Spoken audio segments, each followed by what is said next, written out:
Marvin Harrison Jr. was pegged by quite a few people as a generational prospect, and by others as, an elite prospect, maybe not quite on that level, but still. What happened? Why isn't he producing as an elite wide receiver? We all know that he's talented. Well, we're going to take a look at his profile, how he's best used, how he's being used, and then take a look at some advanced stats to see how he compares to some other NFL players, and finally break down what we've seen from him on film to show some of his strengths, and then, more importantly, his usage. Drafted fourth overall by the Arizona Cardinals out of The Ohio State University, Marvin Harrison Jr., like I said, was widely regarded as, at the very least, an elite prospect, if not a generational one by many people.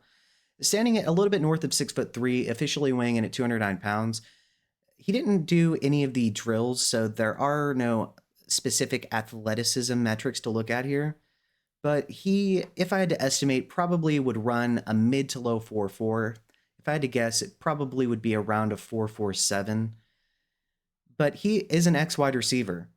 He has the absolute frame and skill set to be a dominant number one wide receiver at the NFL level. His release packages are some of the best that I've seen coming out of college. He runs incredible routes, the timing, the pacing, the body control, the late hands, basically everything you want from a fundamental standpoint, Marvin Harrison Jr. possesses. So what's wrong? Let's take a look at some of the advanced stats here.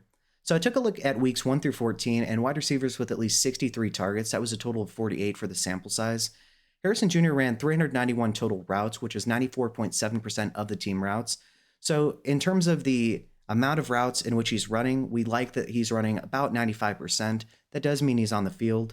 You would hope a fourth overall pick would be on the field.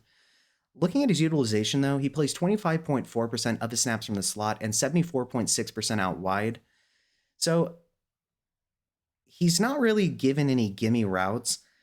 While he does play 25.4% of his routes from the slot, a lot of the time he is alone by himself as a vertical X wide receiver in this offense, and it really does make life difficult for him because, yes, he's capable of running just about any route from the X position.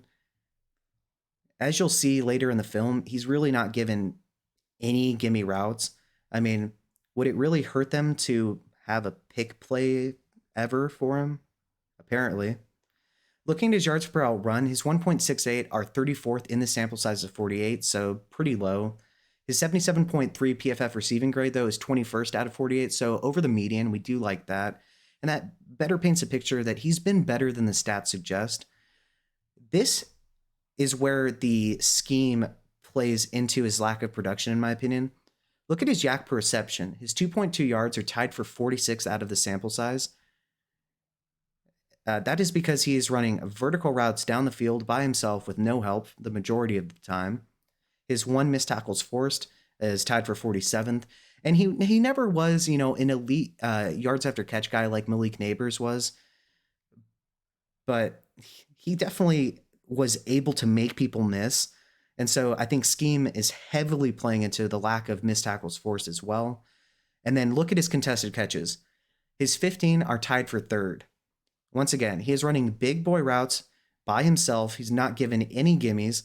And so naturally, when you're running more vertically, that is going to make it harder for you to create separation. We see that his 0.88 yards of target separation are tied for 105th in the entire NFL. There you go, scheme. Looking at his targets, his 84 ranked 22nd, his 45 receptions are tied for 37th, and his 655 receiving yards are 31st. So none of those are good, but looking at his touchdowns, his 7 are tied for 4th in the sample size, so he is producing touchdowns at an elite level. All right, so let's take a look at his utilization to see if what I said previously makes sense. Well, gimme routes would be behind the line of scrimmage, screens, for instance. Well, he hasn't received a target behind the line of scrimmage yet this season. Okay. Looking at his short area targets being 1 to 9 yards from the line of scrimmage, his 26 are tied for 45th. So no behind the line of scrimmage targets, and he's 45th in terms of short area targets. Well, when you're not really being targeted that often, it's in that area of the field at least, it's pretty difficult to put up numbers. And from there at least. His 18 receptions in this range are tied for 48th. His 146 receiving yards are tied for 61st. And his PFF receiving grade of 92.4 is tied for 27th. So in the short area of the field and behind the line of scrimmage, he's barely being utilized whatsoever. Now let's take a look at his medium and deep utilization. Well, in terms of medium being 10 to 19 yard targets, his 39 rank 4th, so heavy utilization in that area of the field. His 20 receptions are tied for 13th, his 310 receiving yards are 20th, and his 93.8 PFF receiving grade is tied for 28th. Then when you look deep, being 20 plus yards down the field, his 19 targets rank 10th, his 7 receptions are tied for 12th, his 199 receiving yards are 17th, and his 97.5 PFF receiving grade is 10th. And so we see that he's basically not being utilized whatsoever behind the line of scrimmage or 1 to 9 yards downfield, but he's seeing a heavy utilization in the middle area and deep downfield. When we look at his catchable target rate, 65.4% is 71st. That's pretty bad. His 571 unrealized air yards are 7th in the entire NFL. Okay. His ADOT of 13.9 is 10th. So heavy utilization deep down the field. Those targets are going to be more challenging for you to corral because they're just, once again, not gimme routes by any stretch of the imagination. But look at his win rate versus man coverage. His 41.4% is 8th in the entire NFL. And so what does this tell us? Well, at least in my opinion, this tells us that he isn't being schemed open. He's being utilized, for the most part, at the very least in the middle area of the field, but a lot of times deep downfield. And those targets are just, first of all, going to be less accurate because you're having to throw the ball further. You're going to have more unrealized air yards because they're harder to complete. But when we take a look at his win rate versus man specifically, at least, it's 8th in the entire NFL. And so I think utilization is playing a huge factor here. But what does the film say? Let's take a look. All right, so we all remember the Week 1 debacle in terms of Marvin Harrison Jr.'s production. I think a lot of us remember this play in which Marvin Harrison Jr. was running deep. He was absolutely wide open due to a blown coverage. The Bills were supposed to be in a cover 4 or quarters coverage, in other words, where you have 4 deep quarter defenders and then you have underneath coverage. Rasul Douglas here just completely abandoned his deep quarter of the field, leaving Marvin Harrison Jr. wide open with his hand held up. Let's take a look at how this play ended up. All right, so right here, Kyler has his arm cocked and he is ready to hit Dortch potentially, but he is going to sense the linebacker coming from over the top here. Recocks his arm. At this point, if he stays on this side of the field, Marvin Harrison Jr. is about to break wide open, but then Kyler switches and looks to McBride. Moves around the pocket a little bit. Nothing is open, with the exception of Marvin Harrison Jr., just completely open down there. Now the Bills realize what's happening, though. And so they're going to run way back there and decide, maybe covering him is good. And so we settle for a short dump off to Greg Dortch.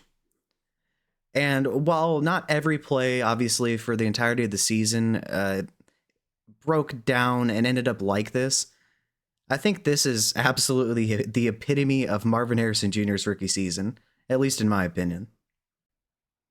But then in week 2, we had plays such as this, where Marvin Harrison Jr. is running a deep post. You have the Rams, based on their alignment, I believe this is supposed to be a cover 4, and I say supposed to because these guys cover 2 quarters of the field. This guy has a deep quarter. However, Trey McBride is going to run a deep out route, which is going to get the attention of this safety, who I believe was supposed to be in this deep quarter, but he is going to head for McBride, leaving an outside leverage deep quarter supposed to guard Marvin Harrison Jr. on a post.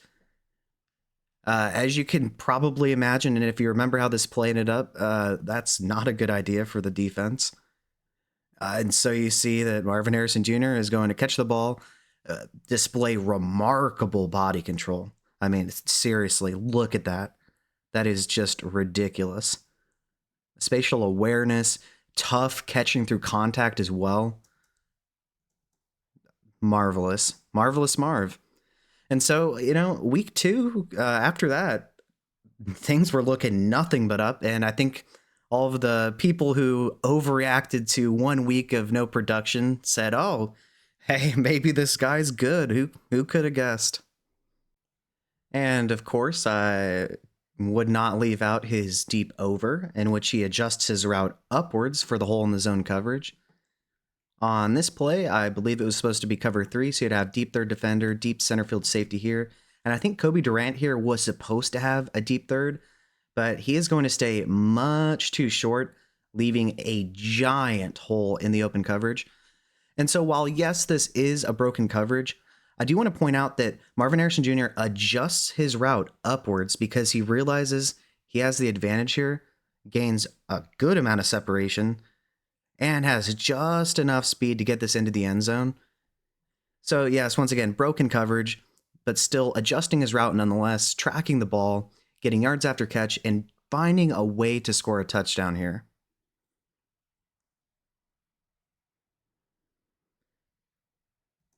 What a second game of an NFL career. Now, the one thing that we definitely can't say about Marvin Harrison Jr. is that he hasn't been a prolific touchdown scorer. Now, has he scored a touchdown in every single game? No, but nobody does. He's among the league leaders, and for good reason. To begin with, he is going to hit the defender with a ridiculous split release, and he's going to head towards the sideline here. He's going to get a decent amount of separation, but it's the way in which he gets the instant separation here that is key. The Commanders are going to be in straight man coverage throughout, and so he is one-on-one with this cornerback, and he cooks him. There's really no other way to say it. Instant separation, catches the ball through contact, good body control. Way too easy. If you like what you're seeing and hearing so far, feel free to like and subscribe. It's a free and easy way to support the channel, and I'd really appreciate it.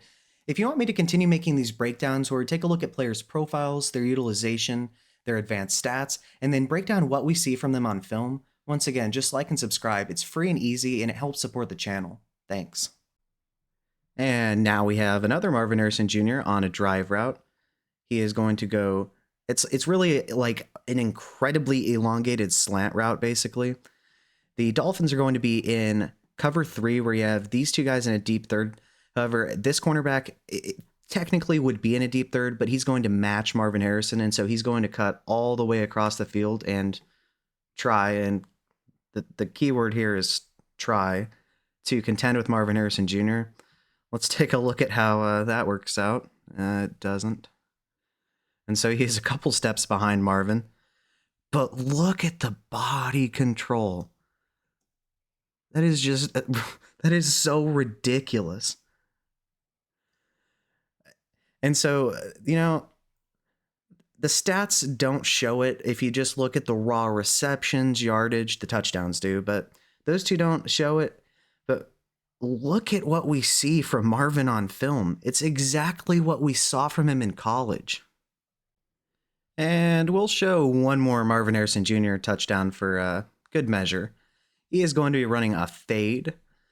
It's quite the interesting coverage here by the Jets. So they have man coverage throughout here.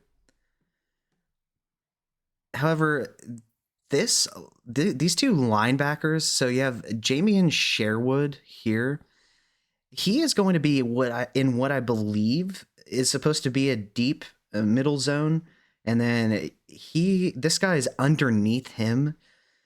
So I think it's some sort of cover 1. It just looks a little bit funny because it's two linebackers doing this. But anyways, in regards to Marvin Harrison Jr., I'll explain as I go. So I love the pacing of the route. Then he's going to get his hands on the defender, track the ball, shove slightly to create just enough separation while displaying late hands, corral it over his shoulder, stop to get his feet in, and you have another magnificent touchdown here on film. I mean, this stuff is really impressive.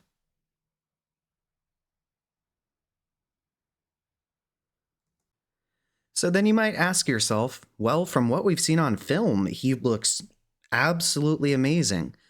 Why isn't he putting up the production we might expect based on what we've seen? Well, I think that it's really because he's just not being put in a position in terms of he's not getting the gimme routes that players like Malik Neighbors are getting. He is being asked the majority of the time. About 25% of the time he is in the slot, but about 74.6%, I think it was, he's used out wide. And the majority of time, just like on this play, he's just by himself and he's not really given any gimme routes. So here he's running a fade route against cover 4. And so you would have 4 deep quarter defenders. This guy is going to act in man coverage, though, against Marvin. And just look at this. He still almost comes down with this, by the way. But, he's being asked to run fades routes like this. The ball placement wasn't perfect. Now, he is 6'3", but there's just no gimme routes. This play is not an easy completion by any stretch of the imagination. And here's another example. We have yet another fade route by himself. No gimme routes. The Bears are going to be in a cover 3. However, they're going to match this side of the field. And so Tyreek Stevenson's going to be in one-on-one coverage on him. And here we go with yet another route that's just not easy. Not a catchable ball either. Now, granted, Tyreek Stevenson makes it quite challenging. He doesn't give much space for Kyler Murray to fit this ball into, but they're not helping him out for sure. And here we have a slant. Marvin Harrison Jr. hits DJ Reed with a magnificent diamond release on a slant route. And it's against cover 1 man, so it's straight man coverage. You have a deep center field safety and then man coverage throughout. I mean, really, this is about as easy as they make it for Marvin, is just win by yourself, isolated. He's going to do that. But I mean, he has to work so hard for every yard. I mean, would it hurt you guys to, I don't know, have a pick play for him sometime ever? All of his production is him single-handedly running the big boy routes, no gimmies of any kind. It is so ridiculous. Yes, he's capable of winning against just about anybody on just about any route, more so from the X position per se. He's not, the most agile athlete, being over 6'3", 209 pounds. But really, there just aren't any gimmies here. That right here that's about as much of a gimme as I've seen so far. And so that, in my opinion, is one of the biggest reasons, besides Kyler Murray just missing him on quite a few deep balls this season, as to why he's not putting up the production that we all thought that he would, especially with the landing spot in Arizona with Kyler Murray. And so what are we to think of Marvin Harrison Jr.? Well, he plays 74.6% of his snaps out wide. He's primarily an X wide receiver isolated by himself on the line of scrimmage. He isn't really being given any gimme routes. Remember that he doesn't have a single target behind the line of scrimmage for the season yet. He only had 26 targets in the short area of the field so far, which is tied for 45th. So he's just not being given easy routes. And so when people say, oh, he can't separate, his 0.88 yards of target separation being 105th in the NFL, I think scheme plays a big factor here. Him being used deep down the field by himself as a vertical X wide receiver, that's going to lead to him having only 2.2 yak per reception, which was tied for 46 in that sample size of 48 players, and only 1 missed tackles forced, which was tied for 47th. When you're getting the ball deep down the field in a linear fashion, it's incredibly challenging to make defenders miss. When you're being schemed open with, say, pick plays, it makes it quite easy because you can assess where people are in the field and you're being given more accurate targets with the ball in your hands. It's so much more challenging when you're being asked to run these, as Matt Harmon would say, once again, big boy routes by yourself, isolated out wide. We did see that he was used on some crossing routes, a couple posts, nines, but once again, nothing easy. And so, in my opinion, scheme and the way in which they're utilizing him is playing a huge factor here.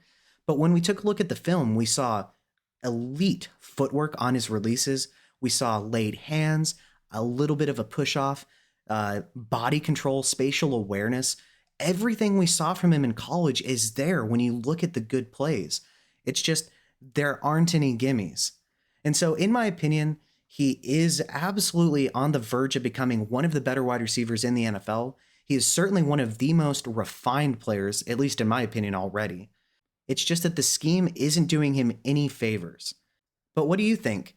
Do you think the scheme is playing a big factor here and that his play on the field is much better than his counting stats suggest? Do you think he was a little bit overrated as a prospect and that he's a fine player and he's probably going to end up being a good player?